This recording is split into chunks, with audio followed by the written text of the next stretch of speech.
Look, we finally disagree on something because I actually think Ponga is underpriced. He started the year at 5'8" and had all those concussions, averaged around 50 at the start of the year, and then came home with a wet sail. As we know, got the Dally M. I think the forwards will get going and Teddy will flow off that. But look, I'm going to go elsewhere, but Teddy's always a lovely fallback to have in you. Hello, Supercoaches. We're talking Top Guns today. Rob Sutherland is in the studio with me. He's always got something to rant about, always some sort of gripe. What is it today? This will probably get me sacked, Tom. Yeah. Mike, you've said that probably 20 or 30 times on this podcast before. And I've only got 2 or 3 letters on my file from HR, so why don't I double down? Speaking of doubling down, it's Vegas, Tom. I know I'm not meant to say it, but I'm a little bit sick of the Vegas hype. I'm interested that they're going over there. I think it's great. I don't think they're going to smash the US market. It's a reasonably congested place, but I think it's good of the game. But I don't need to hear about it every day, 4 times a day. The amount of stories coming through about Vegas that are just nothing stories just annoys me. My gripe is related to Vegas. Double team list Tuesday for round 1. So we now have an 8-day round 1 where we're just going to have to stress and stress and stress. When you take into account the 2 team list Tuesdays, you're looking at, it's like a 10 or 11 day round 1 where we're going to be pulling guys in, pulling guys out. It's just going to be a stress overload. I'm loving it. I'm hoping they clear my roster and I can just blog, that's going to happen. Q&A every day. What are we doing today? I don't know. Let's have a chat. Let's have a therapy session. I mean, if I enjoy one thing about SuperCoach, it's really not my own team. It's not like I find it very stressful because you're on the clock here and you've got to perform publicly. But I love the Q&A. I love the community we have, and Teamless Tuesday is my favourite day of the week. Boom. All right. Differing opinions there. You can sign up at supercoach.com.au, of course, if you haven't signed up yet. Top Guns. So we're just going through the top ranked guys in the gun section, the expensive blokes. Nathan Cleary, 42%. I'm considering taking him on. Really rough draw to start the year. He's had that off-season surgery, which wasn't particularly serious, but might have set him back a little bit. Tough draw to start. Broncos, Rabbitohs, bye. I reckon you get him in round 5, round 6, and go with Nicho Hynes instead. Draw doesn't worry me too much. He's so good. It's almost like you give him a harder game, he just goes better and scores more. But I prefer Nicho Hynes. For me, it's durability. Cleary has missed a lot of games. You can understand why. Penrith are almost just like, we're going to be in the finals. We're building for the finals. We'll rest him when we need to. The Sharks need to win games to make the finals. They need everything from Nicho. I like that Nathan's settled. He's very happy that he and Mary, have found each other, and I wish them all the happiness in the world. But it doesn't affect SuperCoach, so let's move on. I'm not so hot on it. If the Panthers don't win the grand final, I know exactly who's going to get blamed, unfortunately. Payne Haas, really popular again this year. He is every year, and is the best prop in SuperCoach over the last half decade. So consistent, but Tim Williams is one of our former colleagues, and he has always said, don't spend money in your forward pack, spend that money elsewhere and make money, and then you can get Payne Haas. His price very rarely fluctuates. You can get him in round 4, round 5 for exactly the same price where you're making money in other positions. I've never listened to Timmy, and I've never regretted it. Lovely guy, but geez, he talks some rubbish. Sorry, Tim. Payne Haas was the second guy picked in my team, and I thought I'd just leave him there, but I've actually moved away from him, and maybe I'll explain a bit lower when we talk about some other things. So I've dropped him for now. Right, yeah, I've got him in my team at the moment, but he's on thin ice. I would prefer to spend my money elsewhere on someone like Tino Fa'asuamaleaui, who I might get to later on. Yeah. We're agreeing on everything. This is not a good episode. Nicho Hynes. We both agree on him. Yeah. It's not the best draw to start the year, but at least he doesn't have a bye until round 6. I'll probably captain him for those first 5 rounds. There are some tough-ish matchups there, but it's Nicho. He's the top runner for a halfback. He's the top line-break assister. He kicks goals. He just ticks every box. Yeah, and I think having Trindle locked in there as his partner will give him a little, it'll make him a bit better. I thought he'll have the freedom, he'll swing both sides. He's averaged 90-odd 2 years in a row. Just lock him in. Of course, got a good deal going this year if you want a subscription. $1 for 1 month or $7.99 per month for a whole year to get a code subscription. It comes with SuperCoach Plus or SuperCoach Stories. It's a bargain. Let's face it, it's literally like one less schooner per month. So a lot of people are getting on. Kalen Ponga was in my team and I was super excited. The way he finished the year was phenomenal. I've actually gone away from him. Really? Yeah, my thought is you're paying for a guy who had the best finish to a season since he who shall not be named, who used to be at the Eels and had this incredible finish to his season, right? That was the Ponga sort of level. So why pay for someone at their top when I can pick up Latrell Mitchell, who had, by his standards, a bit of a down season, but now has Jack White next to him, has all the upside of Ponga. That's where I'm looking at the moment. Look, we finally disagree on something because I actually think Ponga is underpriced. He started the year at 5'8" and had all those concussions, averaged around 50 at the start of the year, and then came home with a wet sail. As we know, got the Dally M. He was came averaging home with 100 a motor more than a wet sail. So I think that averages out a little from the bad games. Yeah. Averaging 119 with the goal kicking at the end of the year, but he's priced on an average of 87 for the year. I still think he's a little bit underpriced. He's the first guy picked in my team. Look, I can't pick a team without Kalen Ponga. Fair play. I'm just explaining why at the moment I don't. And the money that you save is I can do other things with. Harry Grant was another guy who was one of the first guys picked in my team. Got named captain for the Storm yesterday. Co-captain, which should guarantee decent minutes for him. I don't even mind if he's not playing 80 and coming off the bench because he just gets the same amount of stats anyway when he comes off the bench and plays 60 as he does when he's starting and plays 80. He's so much better than any other hooker, about 8 points per game. I think just lock him in, hold him at least till Origin and then see what happens. Yeah, he was the first player on my team. Jeremy Marshall-King's the other one I'm considering. I think, full preseason, fully healthy. I think he'll become the number 2 hooker. I think he might, replace Cook in that job, but still, it's Harry Grant and a distance. So the injuries are just a worry for me for Jeremy Marshall-King. So it's Harry Grant, who's actually quite durable for SuperCoach. Ryan Pappenhausen, thoughts on him? Oh, it's durability, isn't it? Yeah, the ability's all there. There's no questions. Maybe a quibble might be that his very best, he's averaged 90, very best season, he was goal kicking, and he goal kicks very well, but I would think, that Meany probably keeps that. He kicked it over 80% last year. So, no for me. I'll be going somewhere equally as exciting and with equal durability issues with Tommy Turbo. I'm doing exactly the same. I can't believe but Latrell and Turbo, you're going with Ponga at this point. Ponga and Turbo. Yeah, I'll get to him later, but I think James Tedesco is a huge pod for this year. Yep. Tino, I reckon he's the best forward option in SuperCoach, particularly at prop, but he's got the dual positioning as well.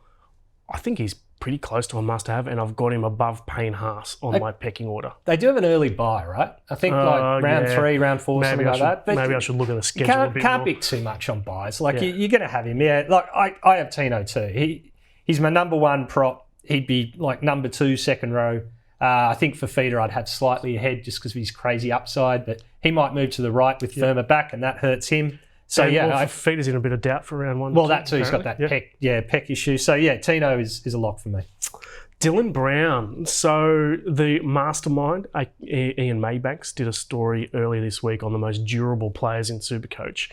Dylan Brown was high on the list, but he would have been almost number 1 or number 2 if it wasn't for that disciplinary suspension last year. So as durable as they come, as long as he's not a naughty boy at the Golden Chief Hotel, then you can lock him in from the start of the season to the end of the season, no Origin. Yeah, and base. No 5'8" gives base like Dylan Brown. And I also think the return of Lane outside him will be great. Those two are a really good 1-2 punch. Brown, unlocked Lane to an extent, and Lane's offloads unlocked Brown. He was sort of sliding around behind him. I like both of those. Hamaso Tabuai-Fidow, I was a little bit shocked to see him so high in the gun rankings. Then realised that somehow we've still got him as centre wing. He did play a little bit of centre last year, so it does actually make sense. But Hammer at centre wing, you would never buy him at fullback. At centre wing is not the worst call, but do you have 600 odd K to spend in that position? Your man Timmy Williams is very keen on him, and I think that might explain some of the some of the popularity here because, when Timmy speaks, the SuperCoach world listens.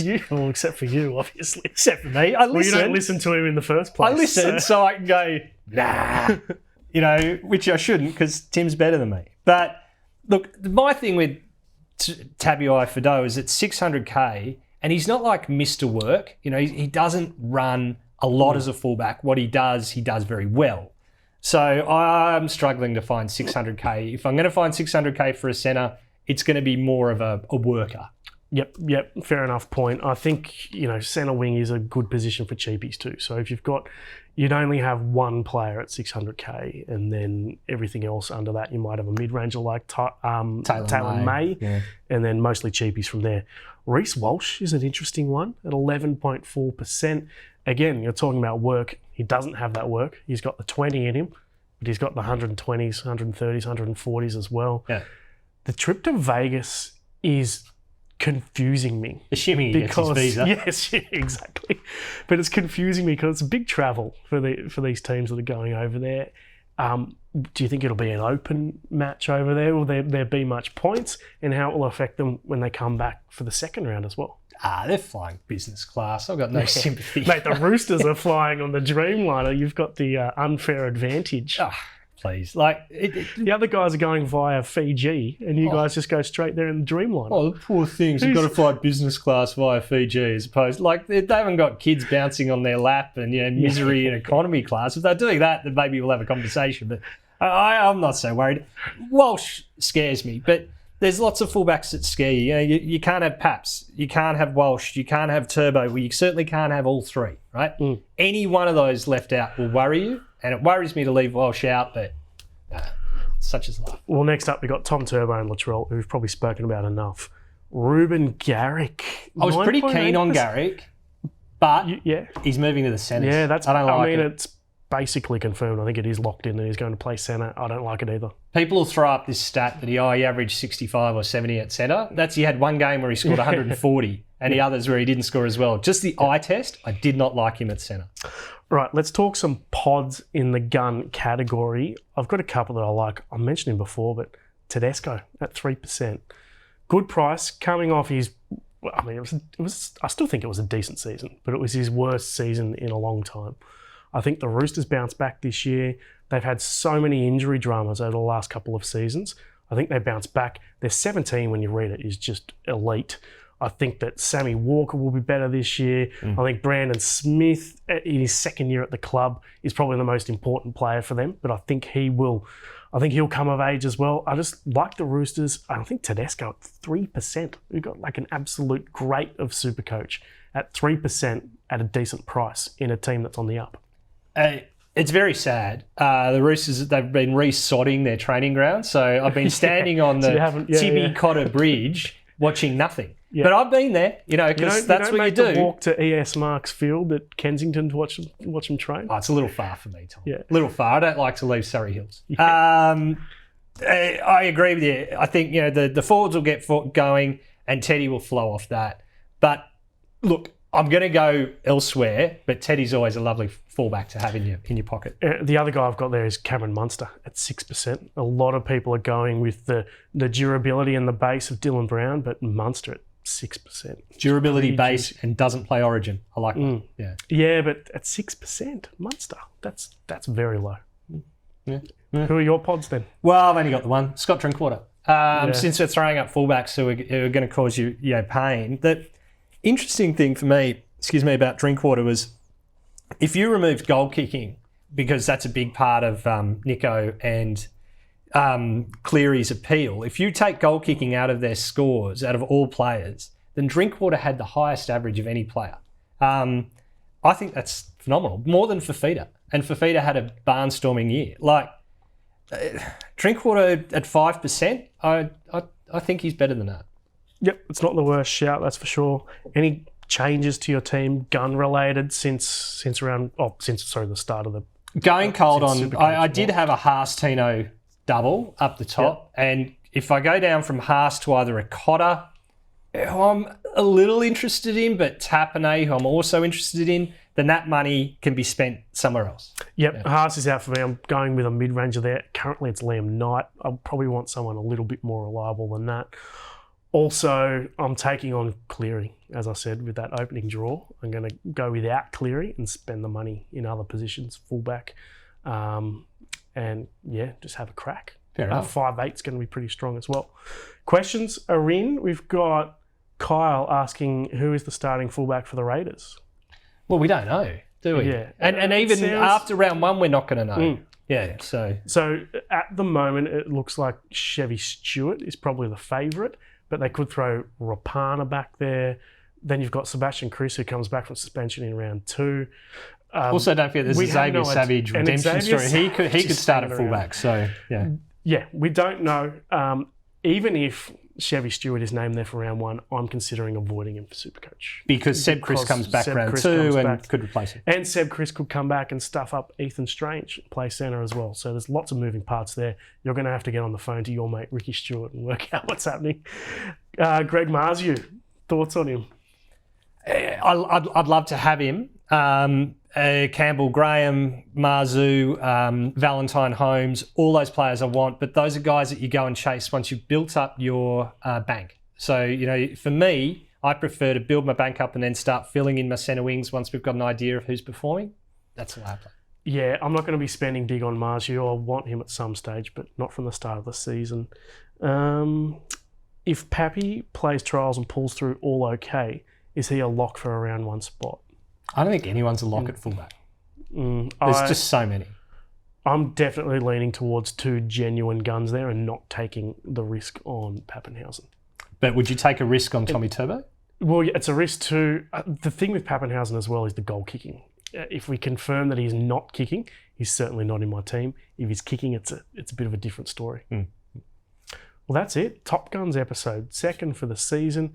Big thanks to Rob. We'll be back next week. We're going to shoot another double banger next Thursday. Are we? Yeah. Oh, man, tells me now. Catch up.